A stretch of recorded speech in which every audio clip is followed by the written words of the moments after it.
All right, we are ready to screen print. These are the tools you will need to change out the old screen for a new screen, or if you want to change colors, you have to wash out your screen and then put it back in when it's dry. So you're going to need obviously your screen, then you're going to need a new screen, um, pliers, a screwdriver that's flat, has a flat head, and clothesline rope, and obviously scissors to trim up the screen. So when you open up your screen, you're going to see grooves that go all the way around.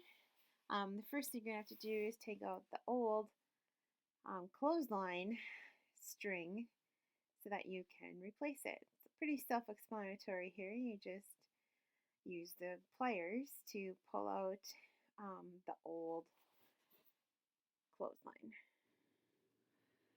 So just go around and just keep pulling out the clothesline thread.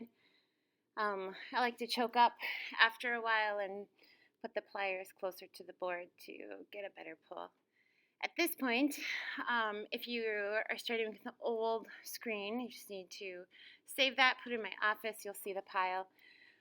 If you're putting on a brand new screen, or if you're putting back in your screen to change color, you have to make sure that it overlaps the grooves, right? Then it's pretty easy. You just need to get the clothesline back in. So start somewhere on the bottom, either corner, doesn't matter, but definitely start on the bottom. You'll notice the bottom because the hinge is at the top, right? So just make sure you're paying attention. It doesn't really matter if you mess up and you forget or you weren't paying attention. It's just a little bit better if it's on the bottom. Work your way around, just carefully putting in the clothesline. You need your fingers there to guide it, but make sure that you're obviously not pressing the screwdriver into your finger, right? Common sense. When you get to the end, cut off any extra. If this is a redo, it should be perfect. Also, if you're just putting it back in, please don't cut any more off, but if you're starting with a brand new screen, you just trim up the excess. Now it's time to lay down the tape.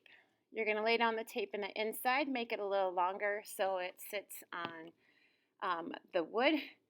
And what you're doing is you're eyeballing the thin wooden piece. There, I just marked it with my finger. You'll see it on your screen. So I'm lining up the end of the tape with the end of that wooden piece. Okay, the front. Now you're going to do one more layer on the front of the tape, and you're lining the edge up against the wooden frame. If you see, I'm taking my thumbs and I'm kind of folding them in like that to try to get the ends to kind of stick up, right? So again, do it a little longer. This makes it easy to get the tape off in the end. All right, have fun printing.